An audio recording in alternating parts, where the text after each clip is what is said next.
Hi Sagittarius, it's Mary Jo from Enchantress Tarot here with your October 2021 Tarot reading. For this month, I will be using the Celtic deck, this Welsh deck, the Llewellyn Tarot, the Red Dragon Tarot. And the month of October, we work with the stone of opal. That comes in many varying shades, like this is an Australian opal. And here we have one that's a very pale kind of yellow. It's got whites and creamy blues in there. They go to fiery red and orange too, besides bright yellow. And then we have the blues and greens and pinks also. It's a beautiful stone to work with the energy for October with clarity as well as your psychic abilities and tapping in and tuning into your own inner voice and divination. We do have planets moving forward, right? So we've got Mercury going forward the 18th as well as Jupiter. And then on the 6th and 10th, we have respectively Pluto and Saturn. So we have the King of Swords. Now, you know, the kings have the mental realm, all right? So they are air. But this king is air. So this is someone who's in their head a lot. This is like someone who's in the legal field, ex-military or military, judge, jury, you know, something to do with the justice system, judicial system. But they can be very stern, and it's usually like my way or the highway. They are good counsel. They won't offer it unless you ask them for it. And this would be our Gemini or Libra or Aquarius.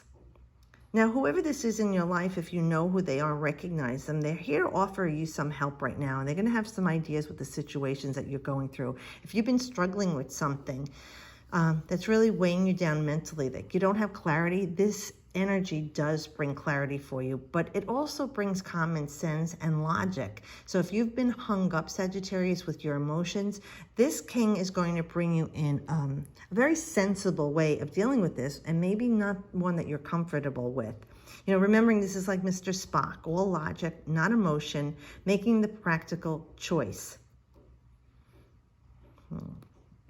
Even if this is someone you're involved with as a family friend or loved one, partner, and this person is coming across with their communication a little bit too heavy for you. Let's see what the other cards are saying.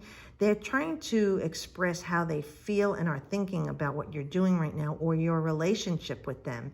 And it would bode well for you to listen, because it feels like they've been holding on to this for a while.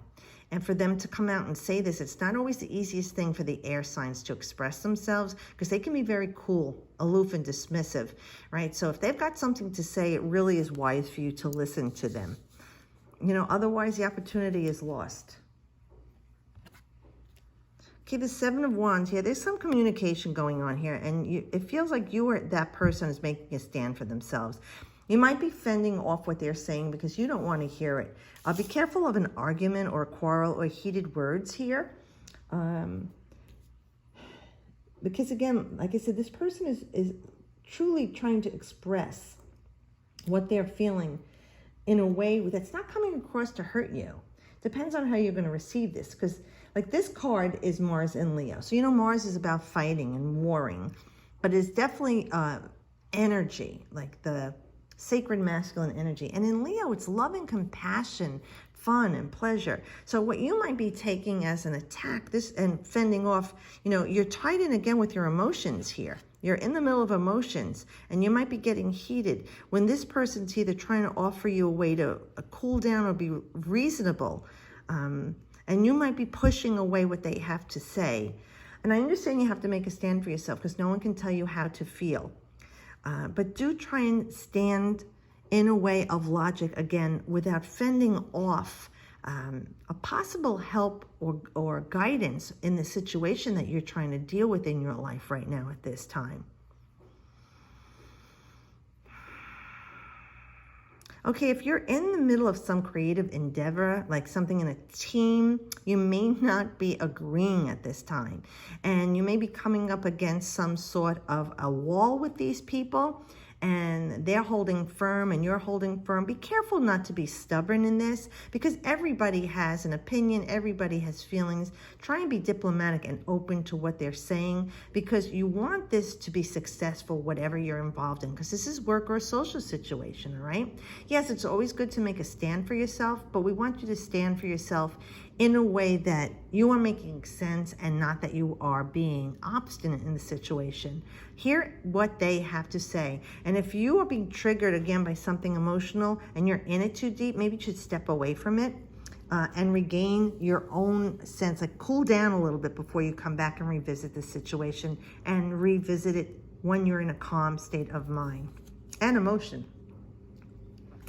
Yeah, well, when the Chariot shows up, this is a major. This is Cancer. So this is like winning, being victorious, but you have to be in control here. Now, you have to be in control of your emotions, all right? Cancer is a water sign. You know, the way that you're dealing with this situation, you're not going to win if you're being headstrong. You're trying to bulldoze your way through this. The best defense with this is to rise above what's going on and take a different approach, maybe one that you wouldn't see yourself doing, or the person or people involved wouldn't see yourself doing. But you want to go to these people or this situation and thing and speak to them in a very balanced way. You want to be above board. You don't want to be slinging mud and attacking and childish about it, or, you know, immature and insecure. You want to go there showing your strength and stating the facts of why you feel this way or what you're standing up for to be victorious. So you don't have to bulldoze your way through. There are other ways around the situation, okay? Just rise above the nonsense and childishness, whatever could be going on here with arguments and disagreements. And I really feel that you could win, because you have the 7 here, and this is also a 7. So it is about making a stand for yourself, but in a way that is being fair to others, as you would want to be treated. Okay, yeah, so you have some choices to make here. And again, you might be a little confused or frustrated from things. You've got a lot of things going on right now. So instead of just trying to make a decision on 1 or 2 things, you might have 3 or 4 coals on the fire. And it's been emotionally overwhelming for you. At this time, oh, and look, it's another 7. You have 3 7s. So this is definitely for you to make a stand for yourself. But again, with these emotions in the way, you could be convoluted. If you can try and step back and regain some sort of balance, Sagittarius, then when you go back to this fresh, you'll be better off, because this is probably coming up for you November 13th to 22nd. This is Venus and Scorpio, and it's a beautiful alignment.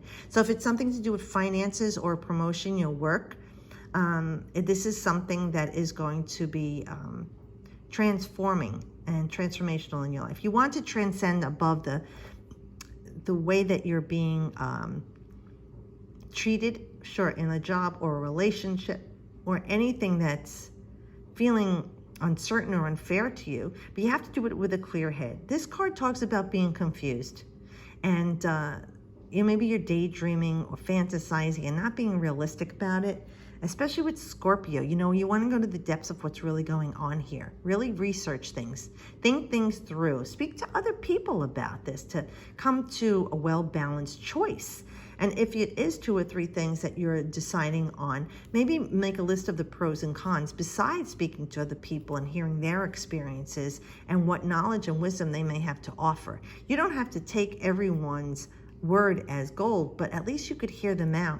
And maybe it'll give you an experience that you haven't had yet that can help you with making a choice. But remembering just not doing anything and waiting is not a good idea, because the universe will choose for you, and you may as well take an active part in your own destiny rather than not make a choice, because that in itself is a choice too, Sagittarius.